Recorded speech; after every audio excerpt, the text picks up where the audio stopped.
Derrick Jaxn is back to his world tour, his shenanigans. And I just have to say this.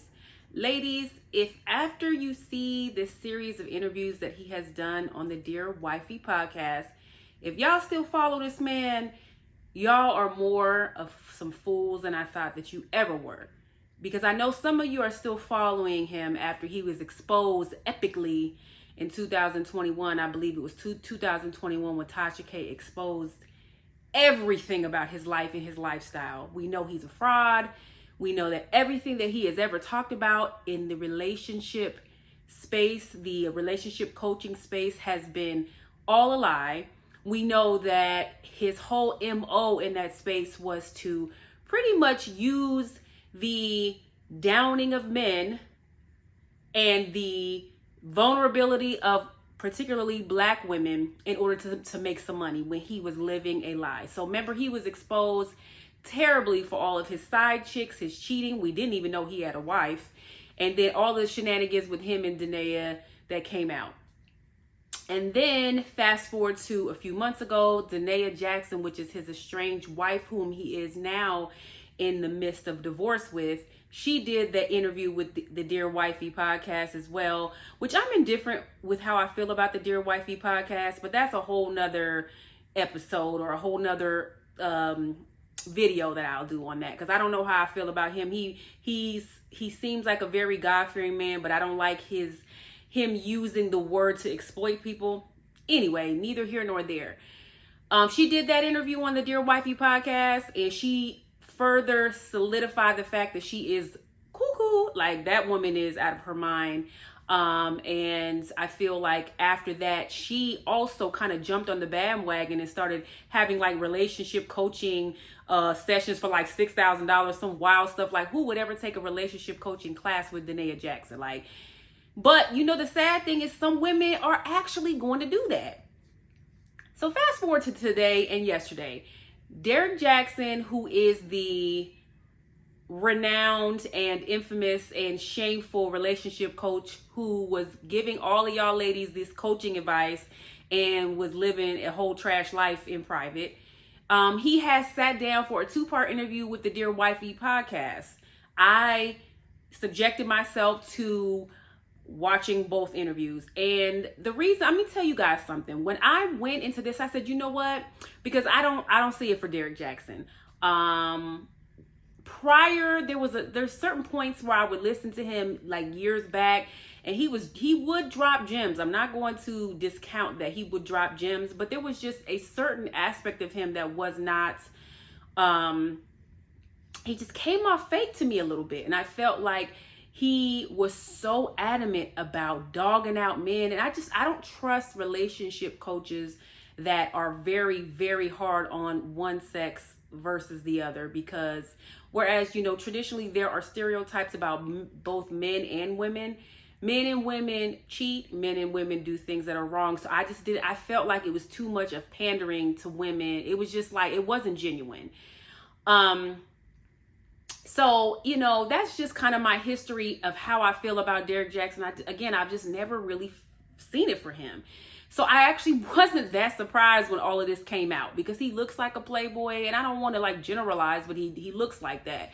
So, you know, all of these things came out about him. You know, he does this 2-part interview with the Dear Wifey podcast. And like I said, I really was trying to have an open mind. I said, okay, try to put everything aside, listen to the interview, and see what he says, okay? So to sum up this 2-part interview, he gave us a background about his life, and about he had abandonment issues because his father passed away when he was young and never was in his life. And then there was things his mom did that kind of made him insecure.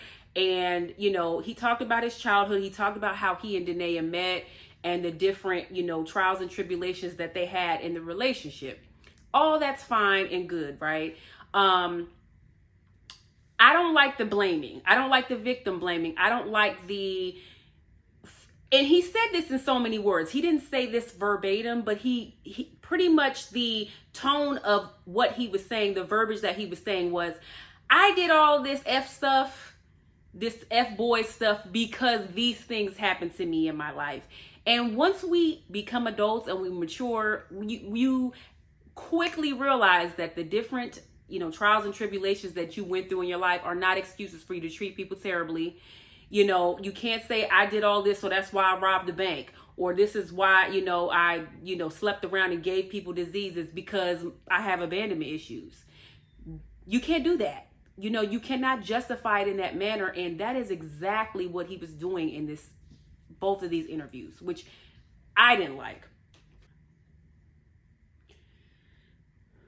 So yeah, you cannot put the onus of the things that you've been through in your life and use that as the basis for the problems you have or the bad decisions that you make. And again, we all have gone through things.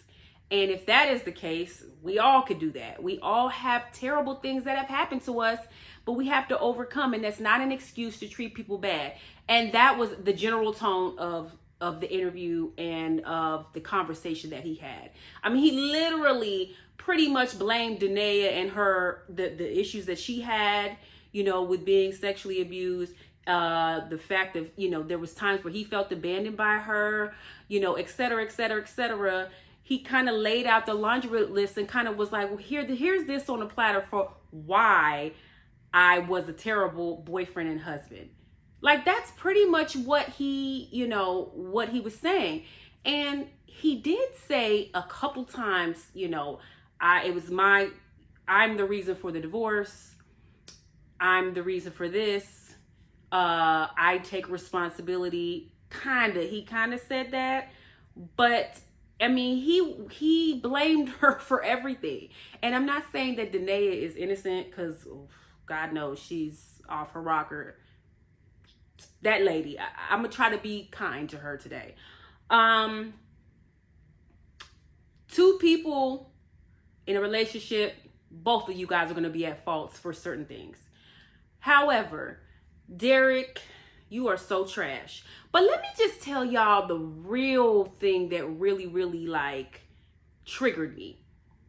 Not once in this almost 2.5 hours that he spent, speaking to the gentleman on the Dear Wifey podcast, not one time did Derrick say, this is the whole time I was waiting for him to say this. Not one time did this man say, I was dead wrong for leading you guys on and making you guys think that I was this man and I was living a lie. He never said that. Not one time. I listened so closely, y'all. I was waiting is he going to say it? Because I think that's what we really want to hear him say in order to kind of even move forward a little bit. You should never trust Derrick Jaxn. Don't give him your money. Don't buy his books. Don't support him. I don't want to take food off of people's table, but Derrick, you need to figure out another way. You're new. If you're going to do this content creator thing, you need to be talking to men on how to recover after you cheat and lose your wife. That should be your lane. You should speak to men about that. You should not be giving women advice about anything anymore. But I was waiting for him to say that. He never said it, you guys. He never said it. What he did say, and I feel like this was his way, because he kind of just skirted around it. He said he never watched the interview that Tasha K did, or the videos that she did, several of them with all the women that he has allegedly, well, not even allegedly, because he admitted it, that he cheated on his wife with. He said he never watched those. I don't believe that. But he said, what did he say? He said, I'm sorry, ladies, if I let you down. Let us down for what? No, I need you to get real specific about the things that you did.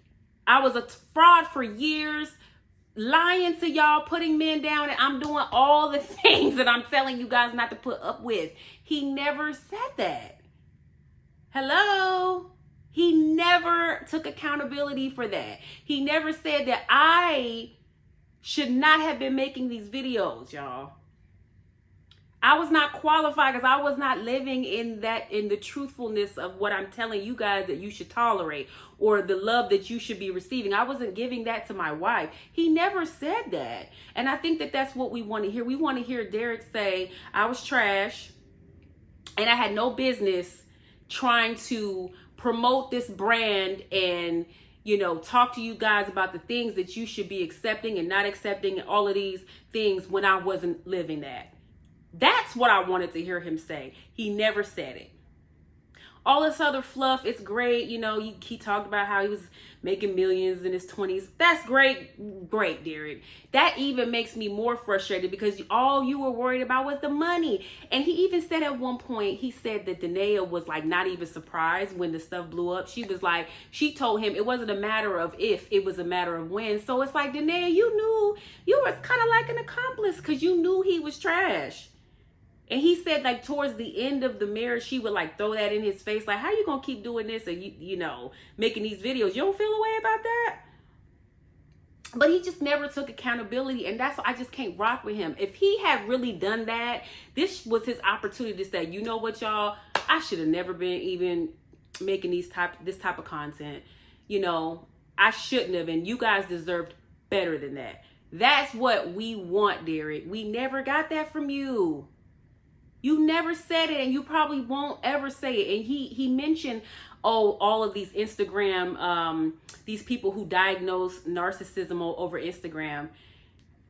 Granted, I do think people use the word narcissism too loosely, but Derrick, you're definitely a narcissist. Like, we're not even going to act like you're not. You are a textbook narcissist. It's so terrible. And you are still promoting all of the products. Like, I can't. And that's why I want women, Black women. So many of us want something to believe in, and I'm so tired of Black women as a whole allowing people to take advantage of us. Stop supporting him. Like, stop. Y'all are foolish. Anybody who continues to support Derrick Jaxn is a whole fool. You deserve to get taken advantage. If you have all of the evidence in hand, and if you continue to listen to this man, I can't take it. Like I said, he needs to do a whole switch on the type of content he creates, and he needs to go ahead and make content about men who have made terrible life decisions, lost their wives, lost their households, lost all the things because they lied, and how they're recovering from it. Derrick, that's what you need to do. So at this point, ladies, I ain't got nothing for you. If you guys continue to listen to Derrick Jaxn, I don't know what else to say.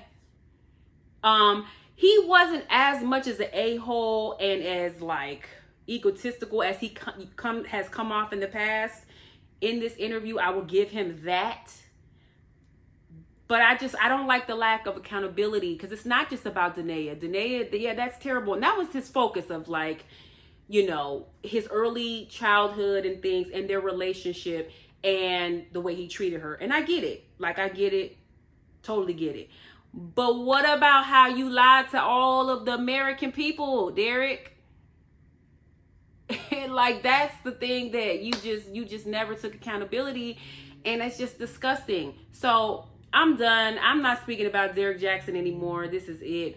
But he hasn't done interviews and like this in a while. I think he did another interview on another podcast. I didn't watch it, so I'm not going to mention it because I don't know. But I did, doing a search of him on YouTube, I did see that. So that's all I got for Derrick Jaxn. Come on. Like, we gotta smarten up and be a little bit more wise on the type of content that we take in and listen to, especially as it pertains to relationship, because there's a lot of fraudulent relationship coaches out there. And I'm gonna leave it at that. You guys have a great rest of your day. Bye-bye.